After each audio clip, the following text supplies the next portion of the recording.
everybody. Welcome to Fit for Life. Let's get up and get moving. Starting out with our warm-up. Today you're going to need a TheraBand. So if you don't have one of those, come and stop by the clinic and we can get you one. I'm also going to be using a water bottle today. You can use a small weight. It's just going to be for a simple little knee extension. You don't even need something that's heavy. You could use a pillow or a cushion to hold between your feet, or if you want a little bit of weight, use a hand weight, use a water bottle, use a soup can, something like that. All right, we're going to get to that exercise later on. So again, welcome to Fit for Life. My name is Anna.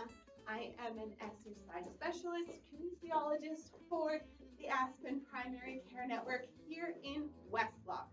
We used to do this class in person at the Spirit Center every Tuesday and Thursday at 1 o'clock, but while we can't get together in person, we're doing our best to keep moving, keep motivated, and staying fit for life from the safety of our own homes. Make sure while you're exercising that you're staying safe, you're paying attention to your body, you're making sure that you're feeling okay. Remember that the Aspen Primary Care Network is not liable for any kind of injuries or damages be incurred as a result of this video. So please stay safe while you're doing these at home. If you feel like you need to take a break or if one exercise just isn't for you, there's no problem. You're just waiting until the next exercise. Whew. So we're starting to feel our breath warm up as we do our march. Nice high knees. And we're going to switch to our polka. We're going to try and stay on time today. We'll see how that goes. Nice and light on our toes here. So we're ready to go dancing once we're allowed to go dancing again. All right. Nice and light on your feet. Wonderful. Feeling that breath quicken. We're getting blood flowing to our working extremities here, lubricating the joints. Everything is just nice and gently warming up. Okay, let's do our hip swings. Nice big swings through the hips. I never want to be doing anything too wild or crazy during my warm-up. It's supposed to be gentle. Like I said, it's just supposed to really lubricate those joints, get a little bit more blood flow to the muscles, and most importantly, protect us from injury while we're doing our main exercises. Other side.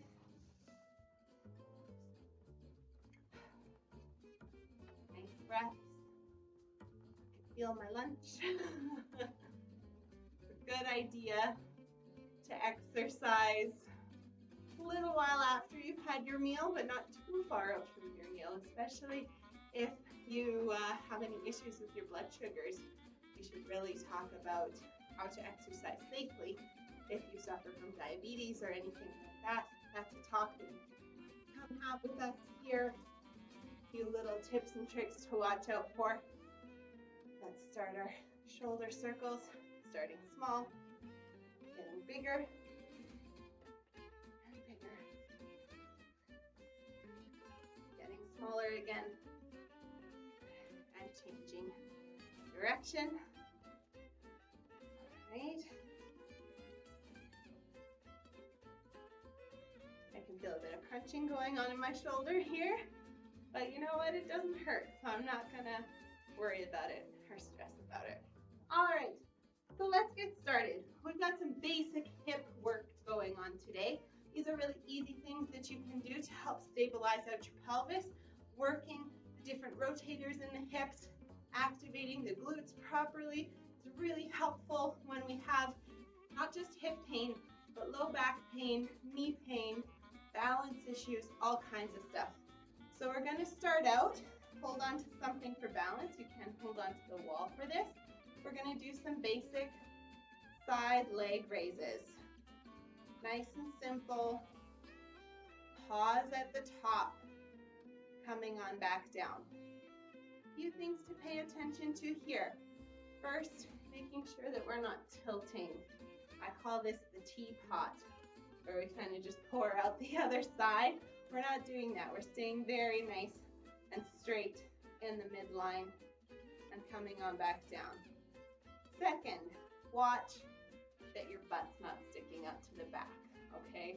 We're not out this way and then coming to the side. We're nice and straight and tall, okay? And then check your toe. Is your toe pointing forward while we come out to the side here? Or do you start to point the toe out to the side like that? All right? Another thing you want to keep track of is the speed of which you're doing this. I'm going to say it a million times, and I know I've already said it a million times, but slow is better. Come up, pause, control the release.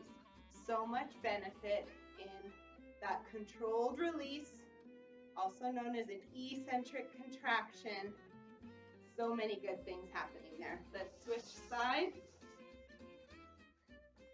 Just really feel this standing leg just did some work.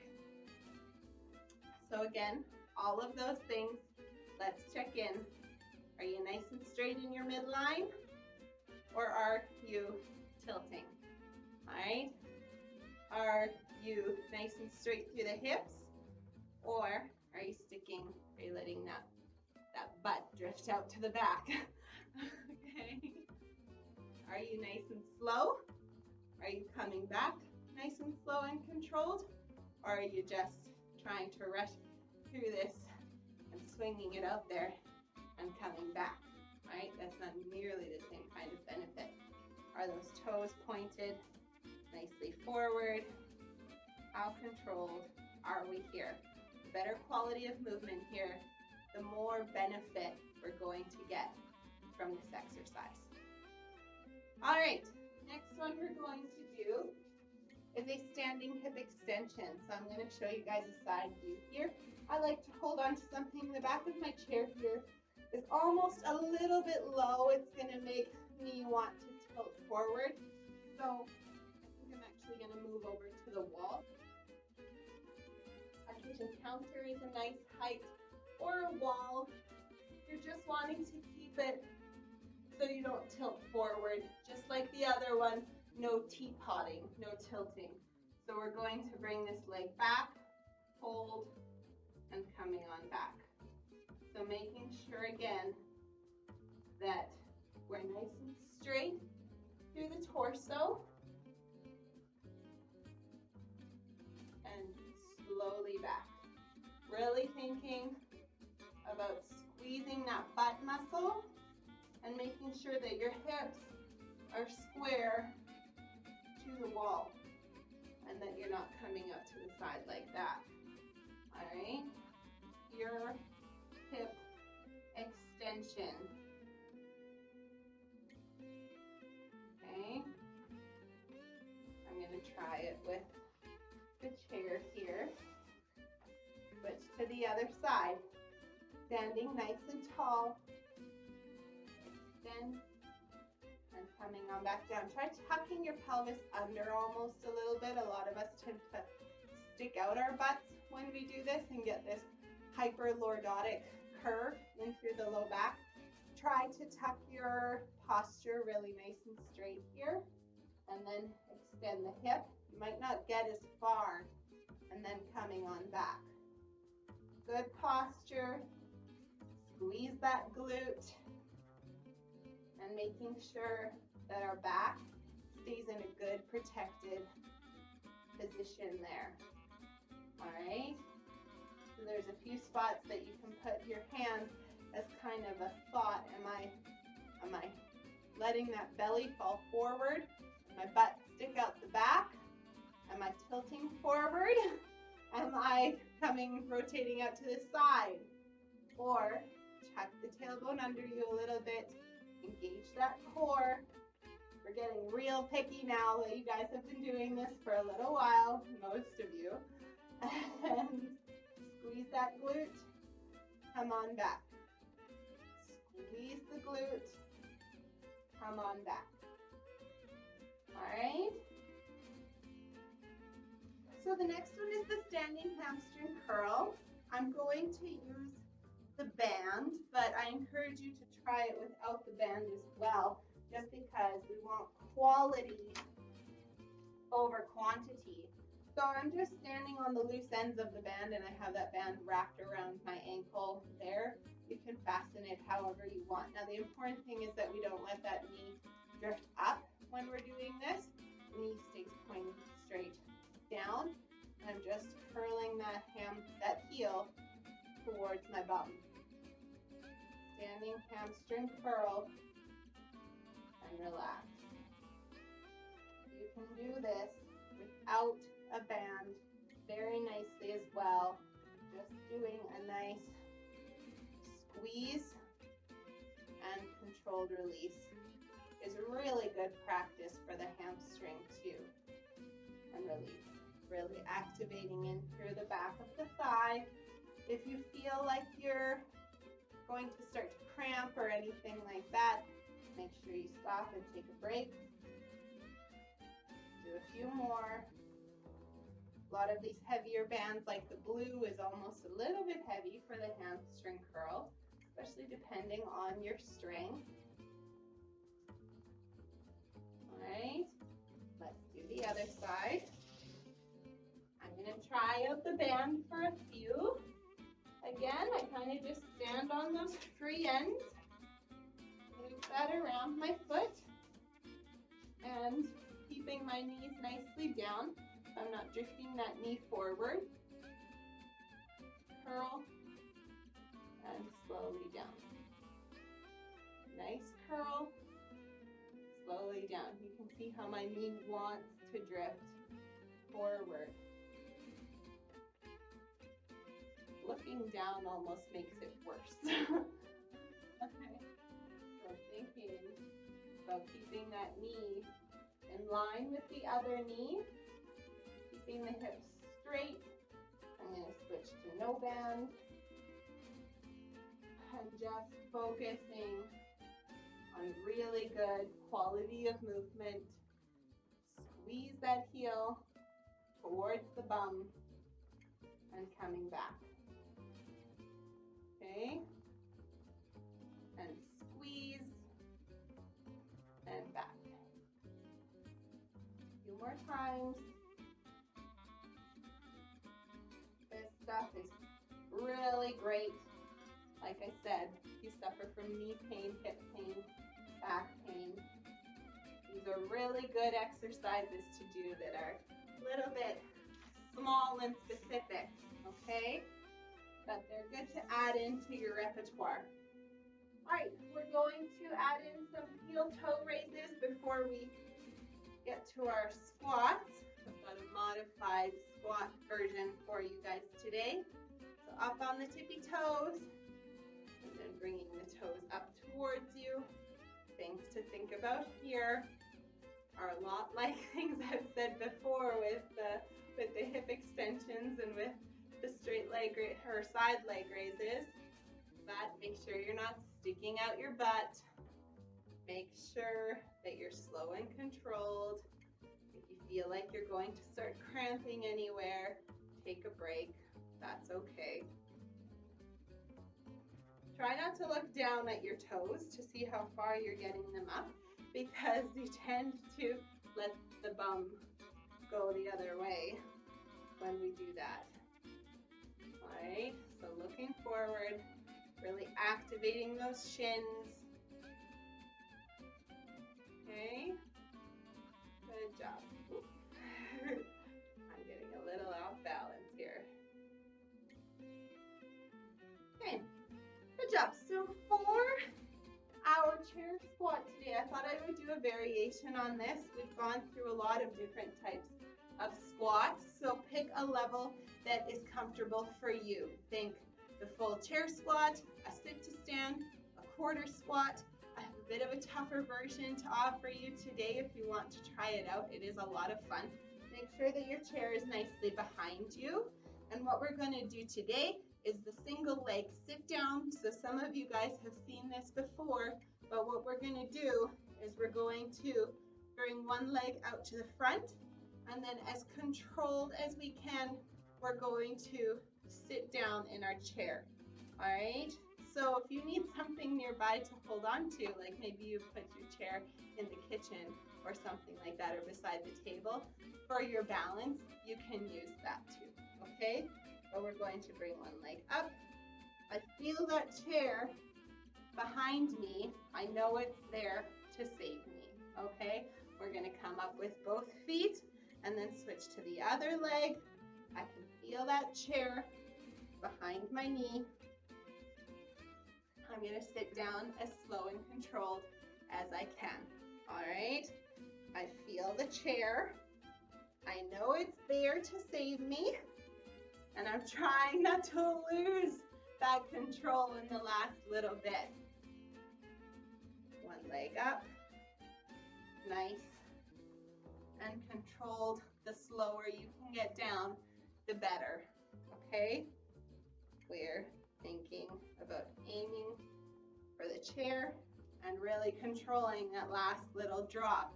That's the toughest part.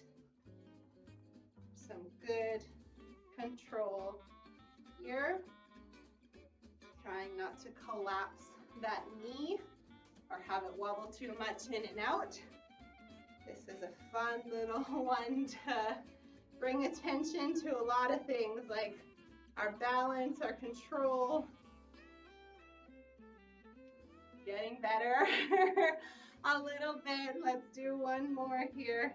Leg out. I feel the chair there.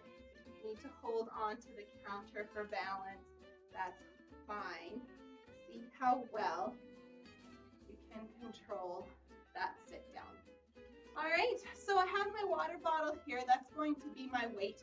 A full water bottle of about this size is roughly 2 pounds, I believe. I've measured it out before. So it's full. So like I said, you can use a water bottle, you can use a little hand weight, you can use a soup can, but it doesn't need to have weight. You could be squeezing a throw cushion or a balled up scarf or something that works. Some item that keeps your knees in a nice neutral position and gives us something to squeeze. I'm going to give you guys sort of a diagonal view here. I'm going to do my terminal knee extension. So terminal means that we're in the last few degrees of our range of motion for our extension. So I'm going to hold on to that water bottle with my feet. I'm going to kind of almost squeeze it between my feet a little bit. And I'm going to extend my knees fully and coming on back down. So you can see I'm not working through a huge range of motion here, but I'm getting really good activation of the extensors and this kind of inner thigh between the knees here. The physiotherapists like to, or they used to, I don't know if they still talk about this, but they used to talk about vastus medialis oblique, which is this inner portion of one of your quadriceps muscles, and how valuable that is in getting that to activate when rehabilitating the knee. So this is a fun little exercise because we can feel it start to fatigue in there. By the time we get up to these higher repetitions, we're feeling it fatigue a little bit. Hold at the top, slowly back down. I don't know about you, but I'm starting to feel some warmth in through the inside part of my knee or thigh there. Okay, good job. All right, we may as well take a water break while we're here. And we're going to move on to our regular upper body band exercises. There's a lot of different ways that you can do these upper body band exercises. It's just when we don't have a door or a rail, or if we want to stay sitting nicely in our chairs, these are the easiest ones to do. So that's kind of just why we do them in our videos all the time. We're going to put the band around our feet, legs fairly straight in front of us. I'm going to sit pretty far forward in the edge of my seat.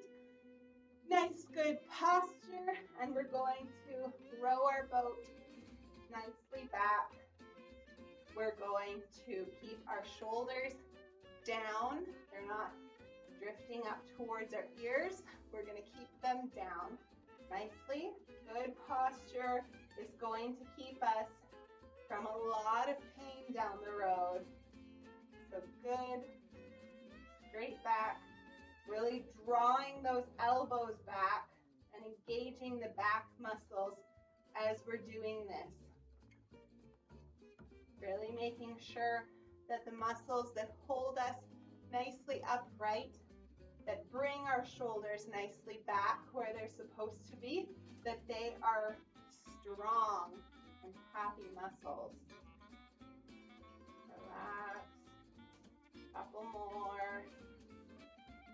Really control that release. Squeeze. And last one. Squeeze. Really thinking about that being a back exercise. It's not an arm exercise, it's a back exercise. All right? Moving on, we're going to do the chest press. So the opposite of the row is the press. So we're going to start close to the body here, and we're going to push out with both arms. Keep that good posture. Keep those shoulder blades nicely down, making sure that you're not letting those shoulders roll forward. That's going to hurt my mid-back eventually. I'm going to hurt myself there if I'm letting those shoulders collapse forward like that. Think about those shoulders staying nicely back and down along the spine, and we're pushing out and we're coming back. Good posture here is going to keep us from hurting ourselves. Slowly back. Keep on going. Right, couple more. Making sure those shoulders aren't crunched up to your ears. Are you still breathing? That's another one that we tend to forget about. And last one. Okay. Bicep curls. I'm going to stay in this side view here. We're going to this time step on the band. My hands are starting nice and straight. My elbows are fairly straight beside me. Important thing here is that the elbows stay tucked into you as we just curl that bicep. Adjust your grip as you need to. So ways that I really see people cheat here, they do that, where those elbows just go wherever they want. We get much better bang for our buck when we keep those elbows tucked, slow and controlled, control the release. All right, nice full range of motion. We're curling as far as we can, and then we're straightening as far as we can. Work through that full range of the muscle, because we don't want to start here and just do this, because then I'm not getting a ton of benefit. Whereas if I'm working nice full range, utilize that muscle to its potential. Good job. All right. Opposite of the bicep curl is the tricep extension. So we just worked the biceps on the front of the upper arm here. Now we're going to work the triceps on the back of the arm here. So I want you to take that band in one hand. Take it in this hand so I can stay sitting this way.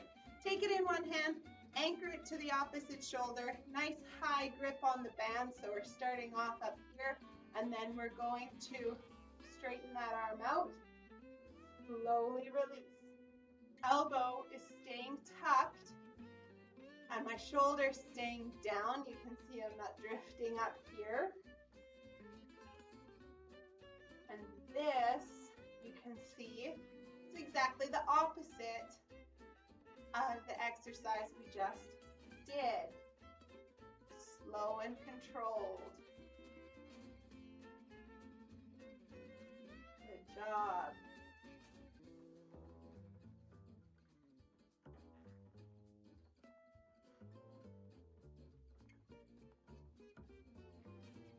All right. Control the release. And let's do the other side. So hold the band in your other hand, bring it across to your shoulder. Nice high grip on one of the tails. You could hold both of them, but it's going to make the exercise a lot harder. Keep that elbow tucked. Nice controlled push down, controlled release back. Push and slowly back. Good job. Control the release. All right. Push down, slowly back.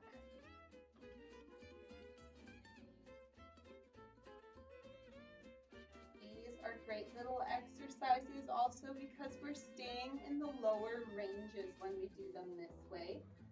There's different versions of doing the triceps, and some of them do involve overhead work. I always prefer to keep my shoulder in a safer range, just because the shoulder can be a bit of an unpredictable joint. Even in healthy, strong shoulders, accidents still happen. So when we're doing these exercises, why not stay in a nice, safe position? Okay. Feeling some fatigue into the back of that upper arm. All right. We're going to do our flutter kicks for our core work today. So remembering when I do my core, I am activating nicely in through my transverse abdominis, that corset muscle. Think of it like the toilet paper roll on the inside that keeps everything nice and strong and straight, and everything around it is kind of layered on top of it, and it's protecting that vulnerable spine on the inside. Okay, so we're going to sit a little further forward in your seat. Sitting a little further back in your seat is going to make this a bit easier. We're going to engage nicely. Think about that corset knitting together and keeping us tucked nice and tall. We're going to semi-recline, so I'm not going to be sitting back on the chair having coffee back here. I'm going to stay semi-reclined. Squeeze the glutes, bring the feet up, and flutter. I like to have a hand on my abdomen here just to make sure that everything is still activated. If there's any type of bulging or anything like that, make sure you maybe switch back to an easier version. Sit a little further back in your seat or just wait until we do a different exercise. Take a break, take a breath. Remember to breathe while you're doing this. Let's do it again. Semi-recline, squeezing the glutes, and off we go. Nice flutters. Slow them down. Try slowing down. See how that changes things. Go sideways with your feet. See how that changes things. Makes it a little tougher than doing our regular flutters. You're doing great. Remember to breathe. Try for a few more seconds.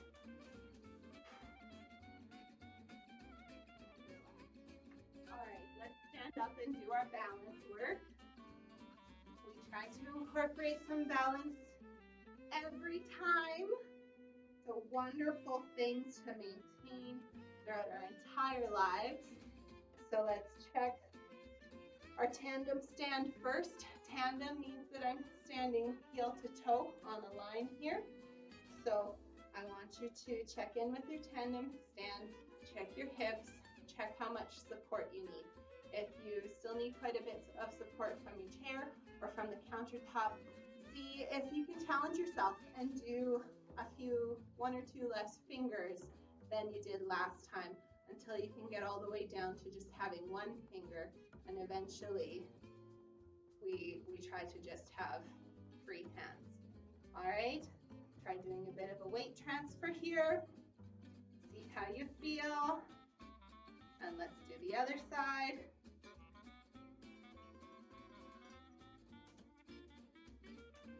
See how we feel. Do the weight transfer. Try and keep both of your feet still flat on the floor.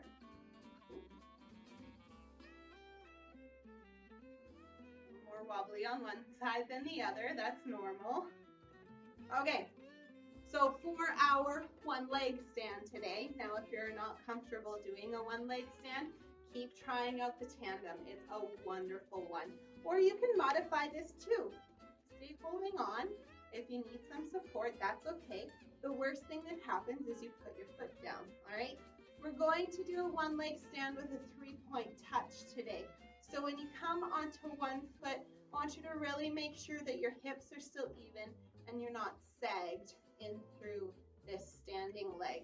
So make sure when you come onto one foot that your hips remain even, and then we're going to soften the knee and we're going to do a 3-point touch. So we're going to reach as far as we can and just touch the floor in front of us, coming back up slowly. See how far we can reach to the side.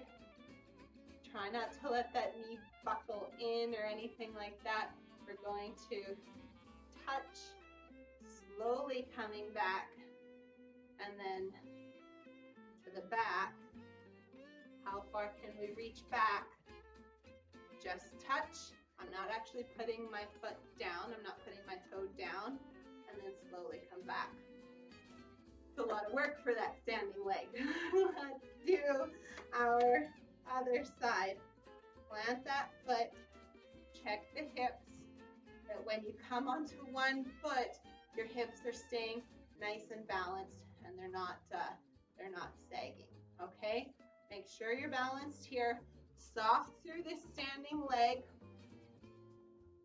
and reaching as far forward as you can to just touch, and slowly coming back up to the side.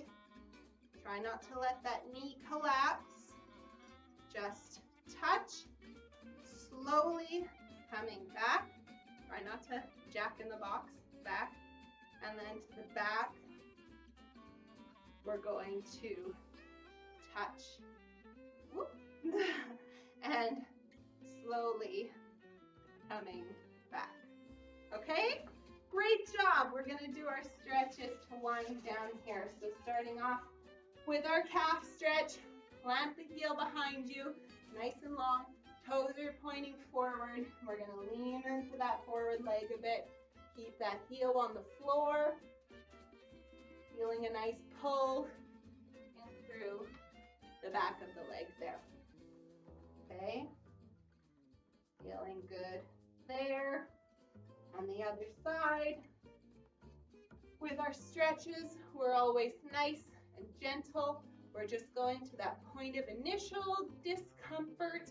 We're not pushing into it like crazy. We're not bouncing into it. We're not doing anything intense like that. We're just going to that gentle pull. Breathe into that. Hold it for 20 to 30 seconds and repeat 2 to 3 times on each leg. And you might notice that the second time around, it feels a little bit easier to go than the first time, and that makes total sense because we are getting a little bit more range of motion in there. Other side. Nice and gentle. Nice gentle hold. Leaning forward into that front leg. I've got quite a bit of my weight on the chair here. You'll find what's most comfortable for you. You just want to be feeling the stretch in through the back of your calf. All right, let's sit down, stretch out our necks. So for this one, as usual, if you have any problems with your rotator cuff and you can't bring your hand behind your back, just having that hand long down beside your chair is going to be helpful as well. Or you can tuck it behind your back, ear to the shoulder, not shoulder to ear. I get a lot of people who do this and then they go like that. No, I want to bring the head over. And you can guide with this hand, or you don't have to. Most of our heads are quite heavy. Other side. You can roll forward a little bit. See if that changes it for you. That upper trapezius muscle is very broad. It covers a lot of space. So rolling forward is okay. By rolling forward, you go a little bit more from just stretching the side of the neck to stretching in through the side / back of the neck as well. So wherever you feel that it's most effective, that's a good spot to hang out. Right? Good. We're going to also stretch out our levator scapula today, smaller muscle that lies underneath the trapezius.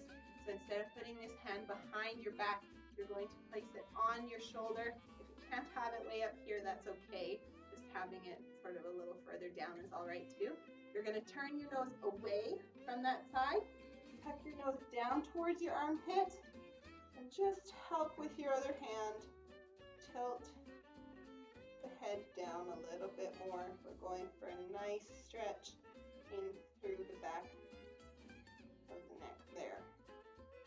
Other side, hand on the shoulder, rotating away, tucking the nose down into the armpit.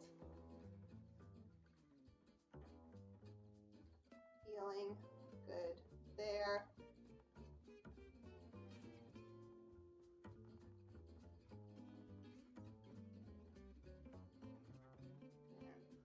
Relax, other side, hand on the shoulder, turning away, tuck the nose down into the armpit.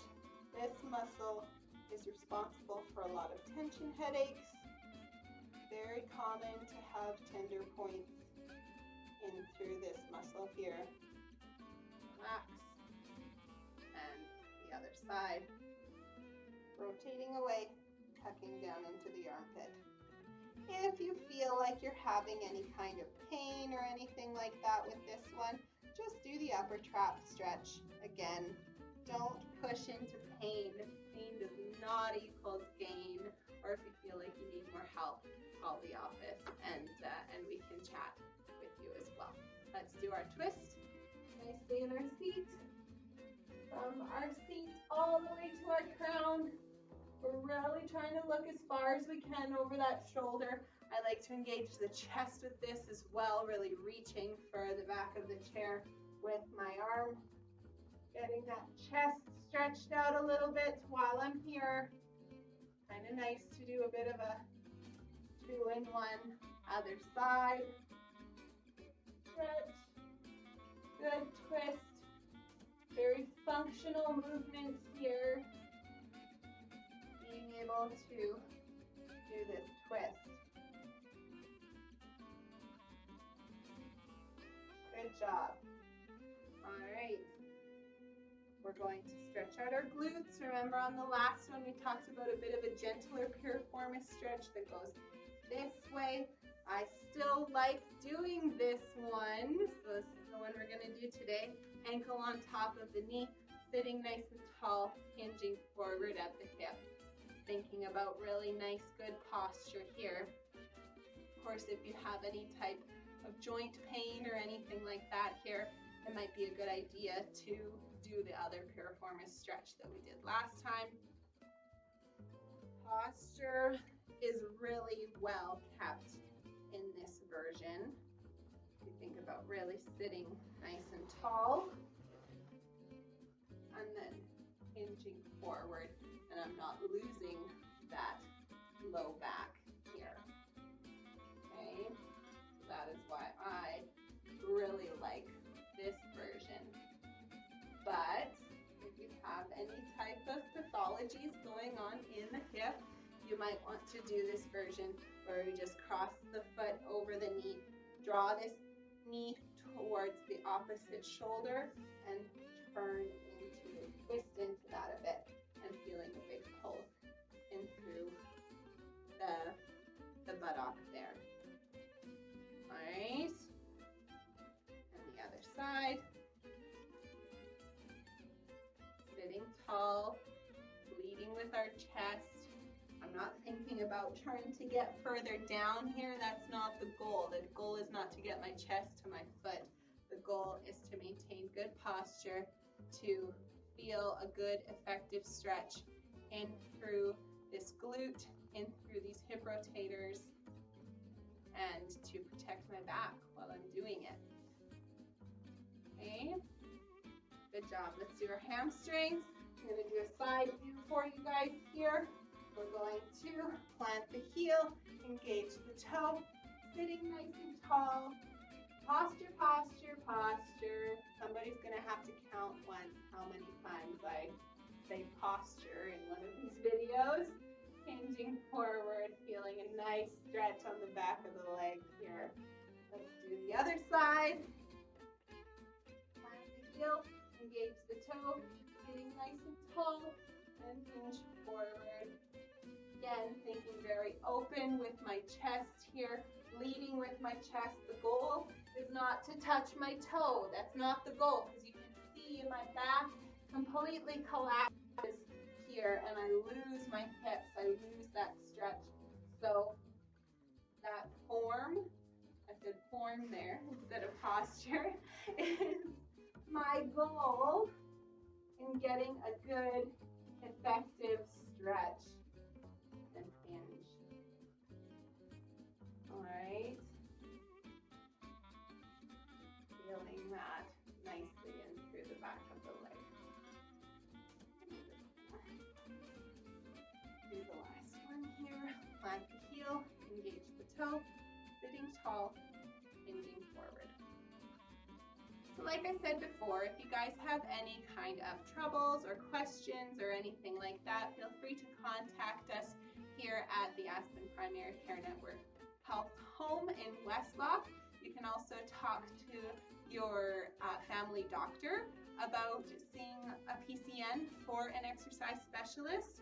We're here to help. We're here to provide guidance in any way that we can. If you need a band, you can stop by and get an exercise band. I'm going to try and keep these videos coming every Tuesday and Thursday at 1 o'clock, just like class. Once they're up, and you can exercise whenever you want to, so at your own convenience.